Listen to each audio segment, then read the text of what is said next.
حتیٰ اذا بلغ بین السدین، جبکہ یہ پہنچے ان دونوں دیواروں کے درمیان، وجد من دونہما قوما، تو انہوں نے پایا ان دونوں کے ورے ایسے لوگوں کو، لا یکادون یفقہون قولا، یہ لوگ بھی ایسے تھے غیر متمدن، کیونکہ بات سمجھتے نہیں تھے، یعنی زبان ایسی ہوگی کہ جو ان کی سمجھ میں نہیں آ رہی تھی، لیکن یہ کہ کسی نہ کسی ذریعے سے انہوں نے اپنا ایک مطلب، اپنی ایک ارسداشت پیش کی۔ قالوا یا ذا القرنین، انہوں نے کہا کہ اے ذو القرنین، ان یاجوج و ماجوج مفسدون فی الارض، یاجوج اور ماجوج جو قومیں ہیں یہ زمین میں بہت فساد مچانے والی ہیں، فہل نجعل لک خرجا، تو کیا ہم آپ کے لیے ایک سالانہ خراج مقرر کر دیں، الا ان تجعل بیننا و بینہم سدا، اس کے عوض کہ آپ ہمارے اور ان کے درمیان ایک سد تعمیر کر دیں، ایک دیوار حائل کر دیں کہ وہ ہم پر حملہ آور نہ ہو سکے، یعنی درے کو بند کر دیا جائے۔ یوں سمجھیے جس اصول پر کہ آج کل ڈیم بنتے ہیں، ڈیم پہاڑی سلسلہ یوں آ رہا ہے، پہاڑی سلسلہ یوں آ رہا ہے، دریا درمیان میں سے گزر رہا ہے، آپ نے اس گزرگاہ پر ایک دیوار کھڑی کر دی تو یہ گویا کہ ایک آرٹیفیشل لیک کریٹ ہو گئی، پانی یہاں جمع ہو رہا ہے۔ تو اگر پہاڑی سلسلے دو چل رہے ہوں، ان کے درمیان جو راستہ ہے اس کو اگر بند کر دیا جائے، ایک دیوار کھڑی کر دی جائے اور اس دیوار کے مضبوط دیوار ہو، تو ظاہر بات ہے کہ پھر ادھر سے کوئی آ کر حملہ آور نہیں ہو سکتا، ان کے لیے ایک حفاظت کا سامان ہو جاتا ہے۔ یہاں یہ سمجھ لیجئے کہ یاجوج ماجوج سے کیا مراد ہے۔ حضرت یافس علیہ السلام، جو تین بیٹے تھے حضرت نوح علیہ السلام کے، سام، حام، یافس، سامی نسل کے بارے میں تو ہم نے بہت کچھ سمجھ لیا کہ حضرت ابراہیم بھی سامی نسل سے تھے، پھر قوم عاد بھی سام ہی کے نسل کی ایک شاخ تھی، قوم سمود بھی اسی کی شاخ تھی، یہ تمام جو ہے یہ تو سیمیٹک ریسز ہیں۔ حضرت یافس کی اولاد نے یہ سینٹرل ایشین ماؤنٹینز کا جو سلسلہ ہے اس کو کراس کیا اور شمال میں چلے گئے، اور شمال میں جا کر دائیں بائیں پھیل گئے، پھر یہ میدان ہے ٹنڈرے کے میدان اور فلانے میدان اور بڑے بڑے کھلے میدان ہیں، گویا کہ ایشیا کو درمیان میں جو سلسلہ کوہ تقسیم کر دیتا ہے، ایک شمالی حصہ ہے، ایک اس کا اس کے جنوبی حصہ ہے، یہ شمالی میں چلے گئے اور جا کر پھر پھیلے۔ پھیلنے میں وہ مشرق کی طرف آئے تو چین اور ہند چینی تک یہ ساری قومیں جو ہیں یہ یلو ریسز، یہ انہی کی نسل سے ہیں، اور مغرب میں چلے تو روس، اور روس سے ہو کر روس کے ساتھ ملتا ہوا علاقہ اسکینڈینیوین کنٹریز کے ساتھ، پھر وہاں سے وہ اتر کے، اور یورپ کے بھی جو یہ مغربی ممالک ہیں، اینگلو سیکسنز جو ہیں، یہ بھی در حقیقت اسی سے اسکینڈینیوین کنٹریز سے اترے ہوئے لوگ ہیں۔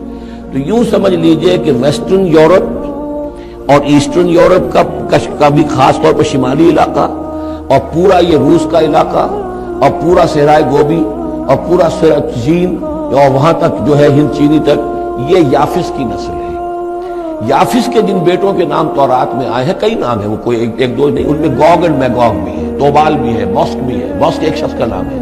اور ماسکو ہو سکتا ہے کہ اسی نے آباد کیا ہو اور وہیں سے وہ نام بنا ہو۔ توبال اور بالٹک سی جو ہے اس ایریا کے اندر جو ہے بالٹک سٹیٹس، توبال ان کے ایک بیٹے کا نام تھا، یہ تورات کے اندر نام دیے گئے ہیں۔ گوگ اینڈ میگوگ، یاجوج ماجوج، یہ بھی انہی کے بیٹوں ہیں۔ یہ تمام اقوام جو ہے یہ وحشی ہیں،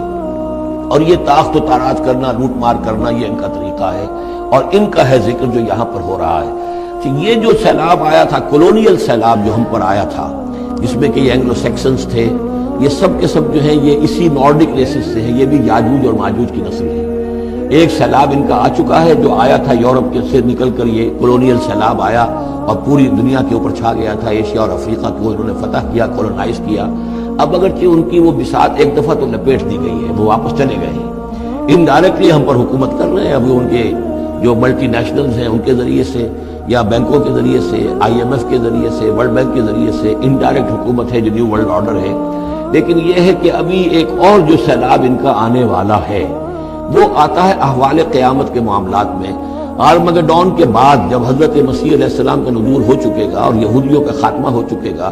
اور پھر یہ کہ تمام جو عیسائی ہیں وہ مسلمان ہو جائیں گے، عیسائیت ختم ہو جائے گی حضرت مسیح علیہ السلام کے آنے کے بعد، اور مسلمان اور عیسائی مل کر ایک ملت بن جائیں گے، سب مسلمان ہوں گے۔ اس کے بعد آخری سیلاب پھر آنا ہے جو اس کے خلاف وہ احادیث میں آتا ہے، پھر وہ یاجوج اور ماجوج کا ہوگا، اور میرے نزدیک یہ یاجوج اور ماجوج جو ہیں وہ ایسٹرن علاقے سے آئیں گے، چائنا وغیرہ سے، ہند چینی سے۔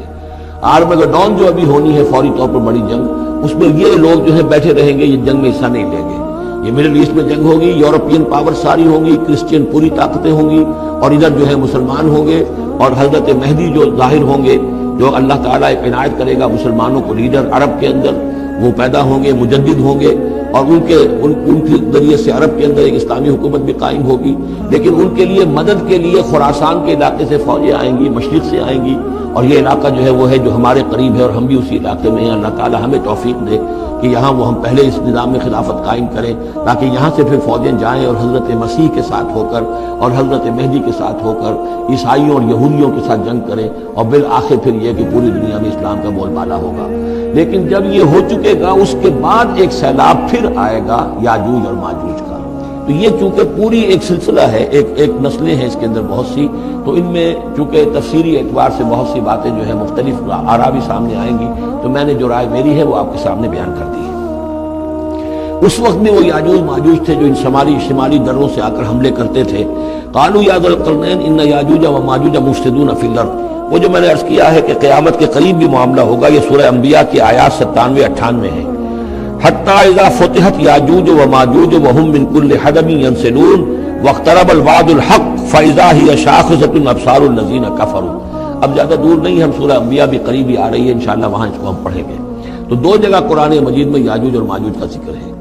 ایک یہ جو قریب قیامت میں ان کا جو ظہور ہونے والا ہے، ایک اس وقت کا معاملہ یہ چھوٹا سا تھا کہ جو ذوالقرنین کے سامنے آیا ہے۔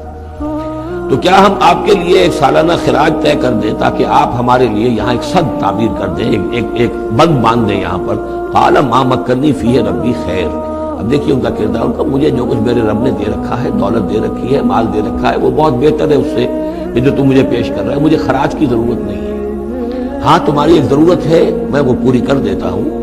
فاعینونی بقوت، مجھے مین پاور فراہم کرو، باقی ساری سامان جو ہے میں فراہم کر لوں گا، لیکن بہرحال اس کو بنانے کے لیے، دیوار بنانے کے لیے اور دونوں پہاڑوں کے درمیان اتنی بڑی جو سد تعمیر کرنے کے لیے جو مین پاور چاہیے، اعینونی بقوت، تو محنت کے ذریعے سے، مین پاور کے ذریعے سے میری مدد کرو۔ اجعل بینکم و بینہم ردما، میں ان کے اور تمہارے درمیان ایک موٹی دیوار بنا دوں گا۔ آتونی زبر الحدید، لاؤ میرے پاس تختے لوہے کے۔ حتی اذا ساوا بین الصدفین، یہاں تک کہ جب دونوں جو اونچانے تھیں اس کے درمیان کا پورا علاقہ پر ہو گیا، بھر گیا، وہ لوہے کے تختے جو ہیں اس کے اندر بھرے جا رہے ہیں۔ حتی اذا ساوا، برابر کر دیا دونوں پھانکوں تک پہاڑ کی، قال انفخوا، اب ان کا کہ آگ جلاؤ اس کے نیچے، وہ دہکا دی بھٹی جس سے کہ اب وہ لوہا گرم ہوا اور لوہے کی تختے جو ہیں وہ گرم ہو گئے۔ حتی اذا جعلہ نارا، جبکہ وہ سارے کے سارے لوہے کے جو تپ گئے خود اور سرخ ہو گئے۔ قال آتونی افرغ علیہ قطرہ، تو کہا لاؤ میرے پاس پگھلا ہوا تانبا کے روا اس کے اوپر انڈھیل دو۔ تو اس طریقے سے گرین فورس کانکریٹ سے بھی 10 گنا سمجھیے مضبوط شے انہوں نے بنا دی کہ اس میں لوہا اور پھر لوہا سیسا یا تانبا پلایا ہوا، تو اس طریقے سے ایک بڑی مضبوط دیوار قائم کر دی۔ اس دیوار کے جو آثار اب بھی موجود ہیں، دیوار تو موجود نہیں ہے، یہ داریاد اور دربند کے درمیان یہ کشادہ راستہ ہے اب بھی، یہ ویسٹ کوسٹ جو ہے کیسپین کا، اس کے ساتھ اس کی لمبائی 50 میل اور اس کی اونچائی 29 فٹ اور 10 فٹ چوڑی یہ دیوار تھی جو اس وقت بنی ہے۔ یعنی جس طریقے سے کہ بنتے ہیں بڑے بڑے بند، ان سے بھی بڑی یہ تھی سد تعبیر کی گئی۔ السد العالی کہلاتا ہے اسوان ڈیم جو ہے، جو مصریوں نے بنایا تھا، بہت بڑا ڈیم، السد العالی، اونچی دیوار۔ تو ہمارے ہاں یہ تربیلا اور منگلا یہ سب کیا ہے، یہ اسی طرح کے ڈیم ہیں، یہ پہاڑی سلسلے آ رہے ہیں، دریا جا رہا تھا، وہاں اپنے دیوار کھڑی کر دی، پانی رک گیا اور وہ جھیل بن گئی۔ فمستطاعوا ان یظہروہ، تو انہوں نے کہا کہ اب یہ لوگ نہ تو یہ اس کے اوپر سے آ سکیں گے، اس کو نہ چڑھ سکیں گے، ومستطاعوا لہ نقبا، نہ اس میں کوئی سوراخ لگا سکیں گے، نقب لگا سکیں گے۔ قال ھذا رحمۃ من ربی،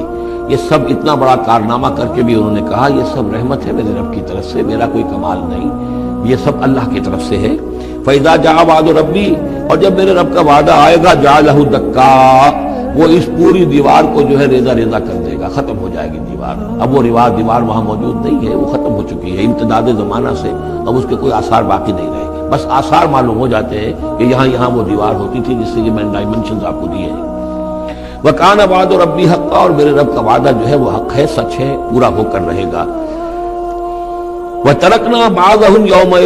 يَوْمَئِذٍ يَمُوجُ فِي بَعْضٍ، اب جب یہ وقت آئے گا اللہ تعالیٰ کا قیامت کا وقت، تو ہم چھوڑ دیں گے اس روز ان کو، یہ ایک دوسرے میں گتھم گتھا ہو جائیں گے۔ یہ جو کچھ ہونے والا قرب قیامت سے پہلے، جس قسم کے لشکر آنے ہیں اور جیسی جنگیں ہونی ہیں، اور یہ جو یاجوج ماجوج جب آئیں گے تو آتا ہے احادیث کے اندر کہ پورے دریا اور پورے سمندر پی جائیں گے، ہر چیز کھا جائیں گے، اور یہ معلوم ہوتا ہے کہ یہ چینیوں کے ہاں تو خاص طور پر سانپ بچھو جو شے ہو، کتا بلی ہر شے چٹ کر جاتے،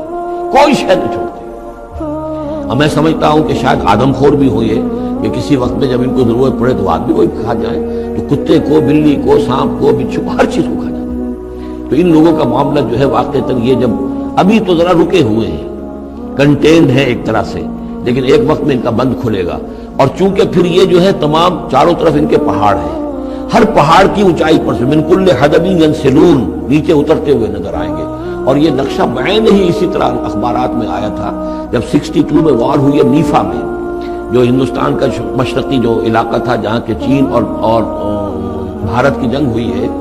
اس کے الفاظ جو اخبارات میں آئے تھے، waves after waves of Chinese soldiers were coming down the slopes،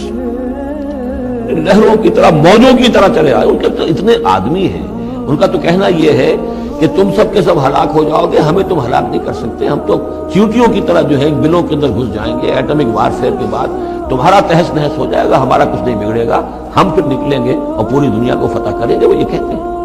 اور معلوم ہوتا ہے کہ واقعتاً آخری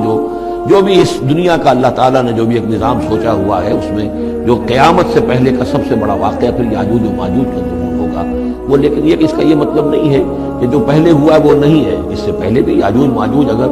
آج سے 2500 سال پہلے کا معاملہ بھی ہے تو آج سے چند سو سال پہلے کا بھی ہو سکتا تھا۔ یہ کسی ایک پورے یوں سمجھیے نسل کا نام ہے۔ وَتَرَكْنَا بَعْضَهُمْ يَوْمَئِذٍ يَمُوجُ فِي بَعْضٍ وَنُفِخَ فِي الصُّورِ، اور پھر سور میں پھونکا جائے گا، فَجَمَعْنَاهُمْ جَمْعًا، اور پھر ہم ان سب کو جمع کر لیں گے۔ وَعَرَضْنَا جَهَنَّمَ يَوْمَئِذٍ لِلْكَافِرِينَ عَرْضًا، اور اس روز ہم جہنم کو سامنے لے آئیں گے کافرین کے سامنے۔ یہ ہے تمہارا انجام، یہ ہے تمہارے لیے جو ہم نے تیار کیا ہے۔ الذین کانت اعینہم فی غطاء عن ذکری، وہ لوگ کہ جن کی نگاہیں ہمارے ذکر سے کوری ہو چکی تھی، پردہ پڑا ہوا تھا ان پر، ہم یاد نہیں تھے، بس دنیا سامنے تھی، مسبب الاسباب کو بھول گئے تھے، اسباب پر سارا بھروسہ تھا،